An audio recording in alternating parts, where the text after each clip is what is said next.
우리는 걱정과 불안으로 많은 시간을 소모한다. 이번 영상에서는 걱정과 불안을 줄이는 데 도움이 되는 데일 카네기의 자기관리론을 가지고 왔다. 여러 위인들과 보통 사람들이 자신의 삶에 덮친 걱정과 불안을 어떻게 맞서왔는지 사례를 통해 소개할 것이다. 두려움과 걱정을 극복하는 단순한 이치. 심리학자 헨리 링크는 걱정과 우울증으로 괴로움을 호소하는 많은 사람과 면담했다. 그의 저서에서 두려움과 걱정을 극복하는 것에 대하여라는 장에 실린 한 환자의 사례를 소개한다. 링크 박사는 자꾸만 죽고 싶다고 말하는 남성과 면담하는 동안 반대 의견을 내는 것은 언쟁을 일으키고 문제를 악화시킬 뿐임을 알았다. 그래서 이렇게 말했다. 꼭 그렇게 해야겠다면 적어도 남들과 다른 영웅적인 방식으로 할 수는 있겠지요. 쓰러질 때까지 달리고 또 달리다가 죽는 겁니다. 남성은 박사의 말을 그대로 실행했다. 그것도 여러 번 시도했는데 그때마다 몸은 고되어도 마음은 한결 가벼워짐을 느꼈다. 녹초가 되어 긴장이 풀린 남성이 기분 좋은 잠에 골아떨어진 것이다. 이후 남성은 활력을 되찾았고 스포츠클럽에 가입해 시합에도 나갔으며 오래도록 건강하게 살고 싶다는 의욕을 다지게 되었다. 마음의 병을 치유하는 명약. 끊임없이 바쁘게 지내는 것이 마음의 병을 앓는 이들에게 특효를 발휘한다는 것은 정신의학자 대부분이 동의하는 사실이다. 시인 헨리 롱펠로는 끔찍한 화재로 젊은 아내를 잃은 후 그것을 실감했다. 비극적인 사고 이후 롱펠로는 당시의 고통스러운 기억 때문에 심각한 우울증에 빠질 뻔했으나 다행스럽게도 그에게는 보살핌이 필요한 3명의 어린 자녀가 있었다. 롱펠로는 아이들을 위해 아버지와 어머니의 역할을 다하는 것으로 슬픔을 극복했다. 아이들의 식사와 잠자리를 살뜰히 보살피고 함께 숲을 거닐고 옛날 이야기를 들려주고 자장가를 불러주었다. 동시에 단테의 시집을 번역하며 끊임없이 바쁘게 생활함으로써 고통의 감정에서 서서히 벗어나 마음의 평안을 되찾았다. 인간은 한 번에 하나의 일만 생각한다. 바쁘게 생활하는 것이 걱정을 줄이는 데 도움이 되는 이유는 무엇일까? 심리학의 기본 법칙에 단서가 있다. 인간은 무언가에 몰두하는 동안에는 다른 일에 대한 생각을 병행할 수 없기 때문이다. 믿지 못하는 사람들을 실험해보자. 눈을 감고 자유의 여신상과 내일 해야 할 일정을 동시에 떠올려보자. 아마도 불가능할 것이다. 그 둘을 번갈아 떠올릴 수는 있지만 완전히 동시에 떠올릴 수는 없다. 감정도 이와 비슷하다. 즐거운 생각으로 설레는 것과 슬픈 생각으로 비참해지는 것은 동시에 이루어질 수 없다. 전쟁터에서의 참혹한 경험 때문에 정신적 충격에 시달리는 군인들에게 끊임없이 바쁘게 지낼 것을 처방한 예도 같은 이유에서다. 낚시, 야구, 골프, 댄스, 사진 등의 취미에 몰두하게 함으로써 트라우마로 고민할 틈이 없도록 한 것이다. 피로를 막는 일은 걱정과 불안을 예방하는 일이기도 하다. 걱정과 불안 그리고 피로를 예방하기 위한 제일 규칙은 단순하다. 바로 자주 쉬는 것이다. 가능하다면 피로를 느끼기 전에 휴식을 취해야 더 효과적이다. 걱정을 막는 방법을 소개하면서 피로를 예방하는 방법을 함께 말해야 하는 이유가 무엇일까? 종종 피로가 부정적인 감정을 심화시키고 걱정을 유발하는 요인으로 작용하기 때문이다. 피로가 면역력을 떨어뜨려 감기나 그 외 질병에 취약하게 만든다는 것은 의학적으로도 입증된 사실이다. 정신의학적 관점에서도 과도한 긴장과 피로는 걱정과 불안이라는 부정적인 감정에 대한 저항력을 약화시키는 요인이다. 시카고 대학교 임상심리학 연구소의 소장을 역임했고 긴장 완화의 치료 효과를 오랫동안 연구한 에드먼드 제이콥슨 박사는 완벽하게 이완된 상태에서는 걱정이나 불안 등의 감정적 상태가 존재할 수 없다고 밝힌 바 있다. 시간은 많은 것을 해결해준다. 시장 분석가 루이 몽당은 걱정에 매몰되어 인생의 10년을 잃었다. 10대 후반부터 20대 후반에 이르는 젊고 빛나는 시기였다. 몽당은 그 시기의 상실이 온전히 자신의 잘못임을 알고 있다.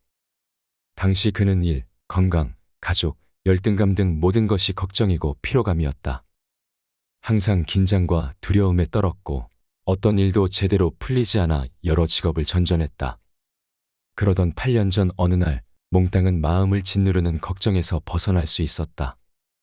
그날 오후 몽땅은 자신이 떠안은 문제보다 훨씬 심각한 문제에 휘말렸던 남성의 사무실에 앉아 있었다. 남성은 무척 밝고 쾌활한 인물로 실패란 것은 전혀 모를 듯한 얼굴이었지만 정작 이야기를 들어보니 3번이나 파산한 경험이 있었다. 그는 보통의 사람이라면 재기불능이 될 법했던 큰 시련을 잘 극복해냈으며 그것을 가능케 한 비결을 말해주었다. 걱정되는 일이 생기면 대체 무엇이 걱정인지 종이에 자세히 적은 다음 책상 서랍에 2주일 동안 넣어두게. 2주가 지나면 그 종이를 꺼내어 읽어보고 그 일이 여전히 걱정된다면 다시 종이를 서랍에 넣고 2주일간 가만히 내버려 두게.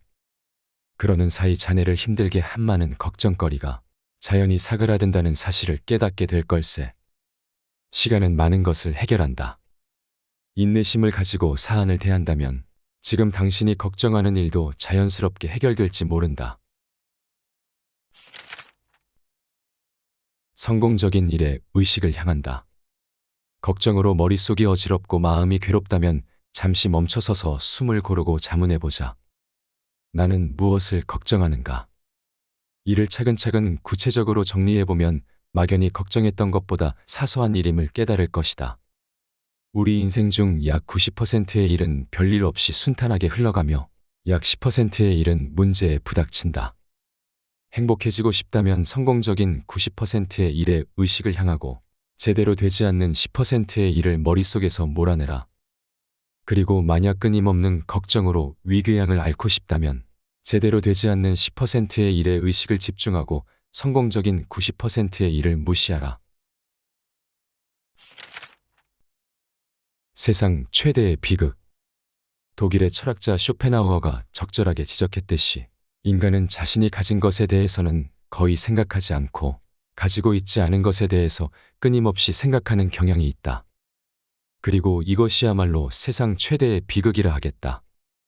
실제로 그러한 인간 본성이 인류 역사에서 일어난 모든 전쟁과 질병보다 더 많은 불행을 초래했다고 해도 과언이 아니다. 우리의 삶은 우리의 생각이 만든다. 온종일 생각하는 것, 그것은 바로 그 사람이다. 시인이자 철학자 랠프 월도 에머슨의 말이다. 인간이 그 외의 존재가 되는 것은 있을 수 없다. 내가 삶에서 배운 가장 큰 교훈 또한 우리의 생각, 마음가짐이 인생의 성패를 가른다는 것이다. 생각이 인생을 만들고 운명을 결정짓는다. 그렇기에 우리의 최대 과제는 건설적인 사고를 하는 것이라 확신한다. 만약 그럴 수 있다면 어떤 문제에 직면해도 해결의 실마리를 잡을 수 있다. 로마 제국을 통치한 위대한 철학자 마르쿠스 아우렐리우스도 우리 삶은 우리의 생각이 만드는 것이다 라고 말했다.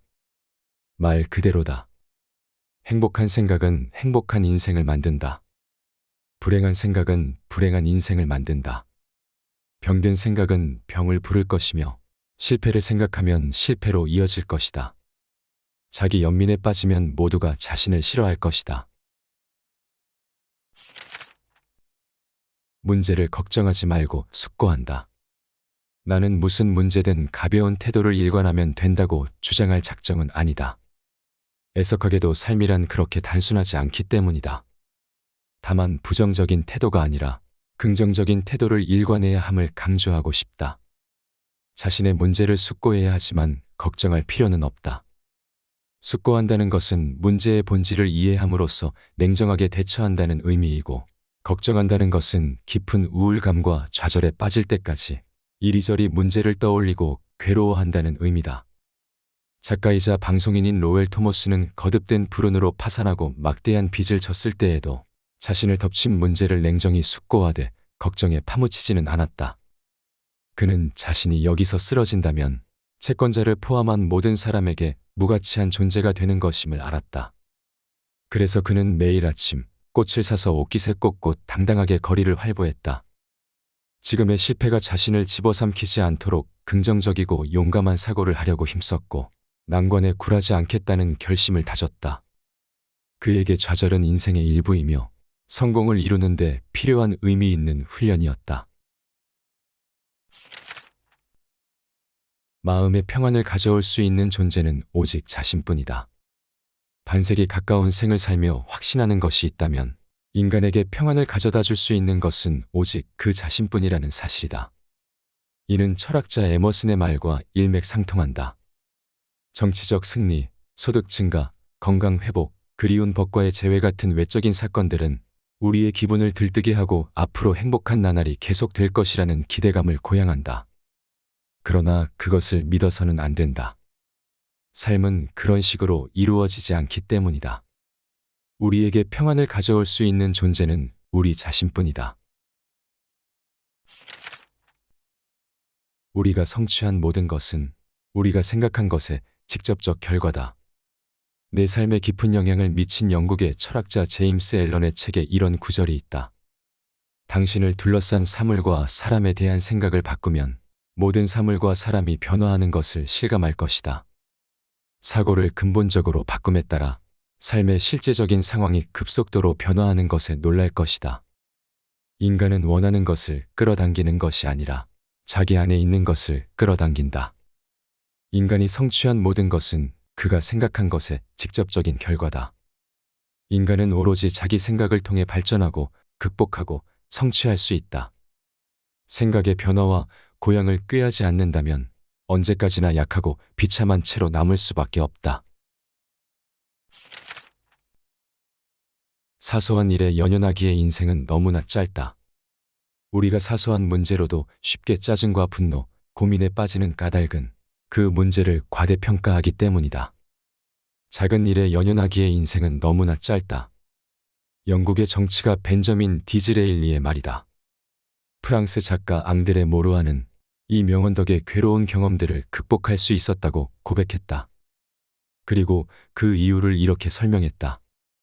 우리는 종종 잊어버려야 하는 하찮은 일에 정신을 빼앗기기 쉽다. 하지만 잘 생각해보자. 우리는 앞으로 고작 몇십 년밖에 살지 않는다. 그런데 나는 물론 누구라도 1년만 지나면 기억에서 지워버릴 일을 온종일 고민하고 절망하고 불평하느라 귀중한 시간을 낭비한다. 그것이 우리가 원하는 것인가?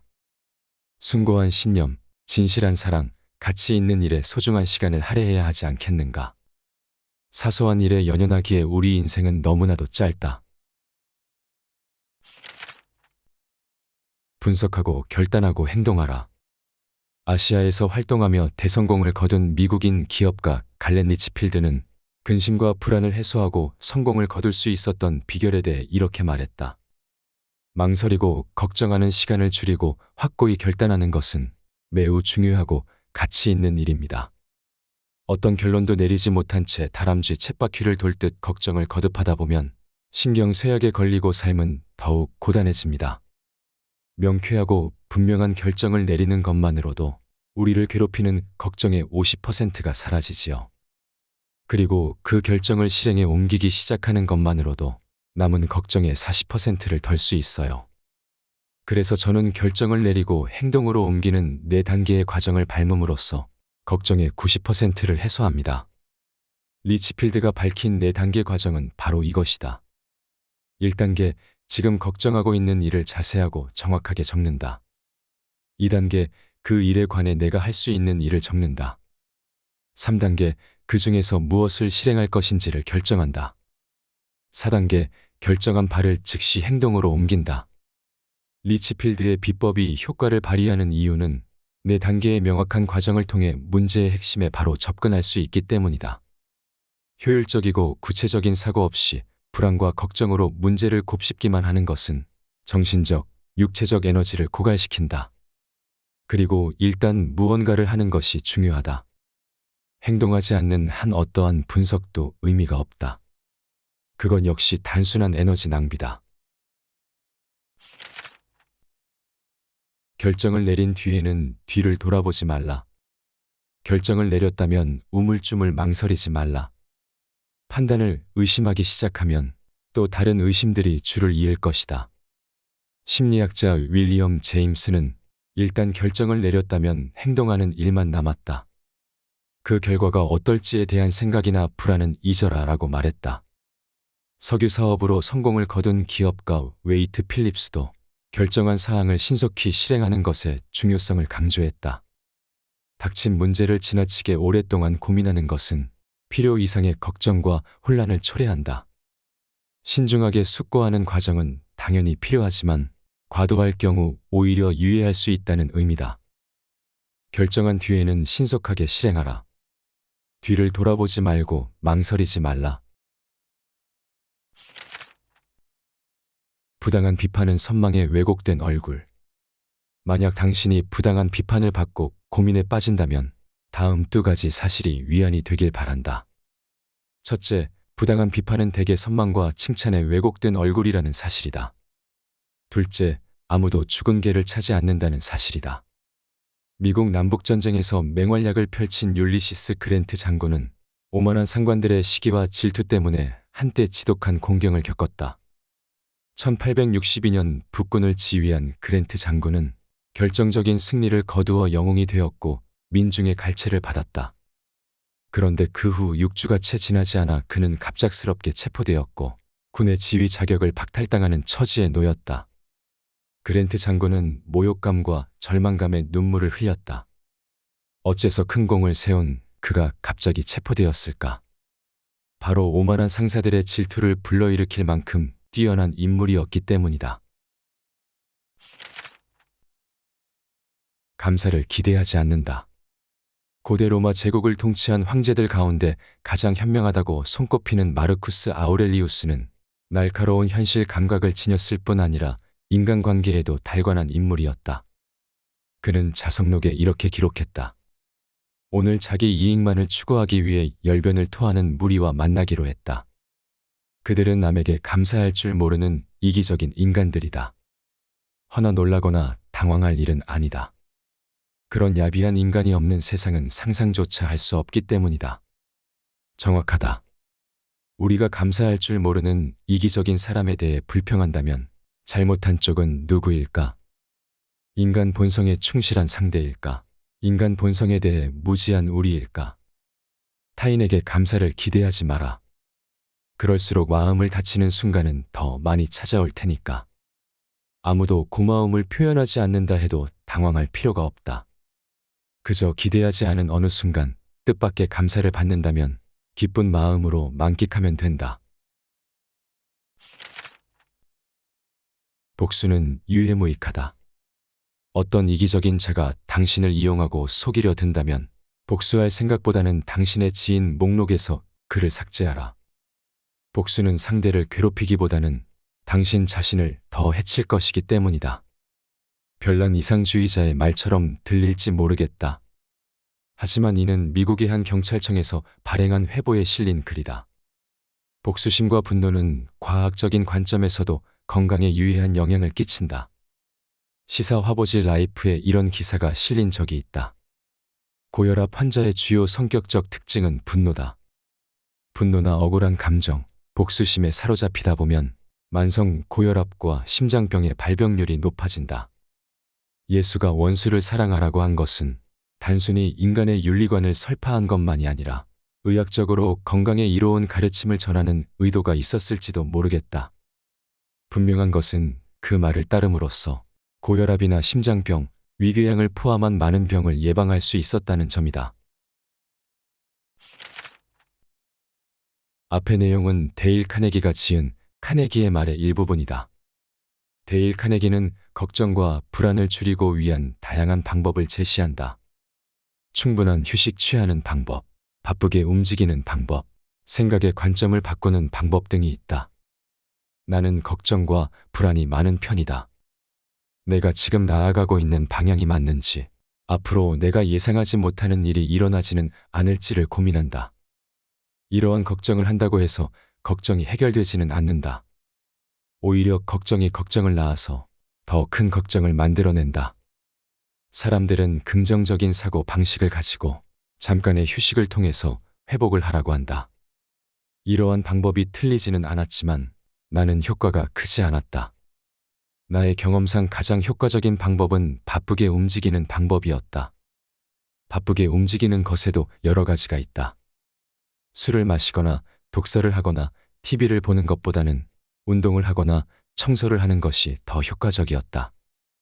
육체적인 활동이 걱정과 불안을 더 잘 잊게 만들었고 숙면을 취하는 데 더 많은 도움을 주었다. 걱정과 불안을 단숨에 끊어내는 것은 쉬운 일이 아니라는 것을 누구나 알고 있다. 하지만 오늘부터는 육체적인 활동을 통해 걱정과 불안을 조금씩 잊으려고 노력해보자. 그렇게 우리의 소중한 시간을 걱정과 불안으로부터 지켜내길 바란다.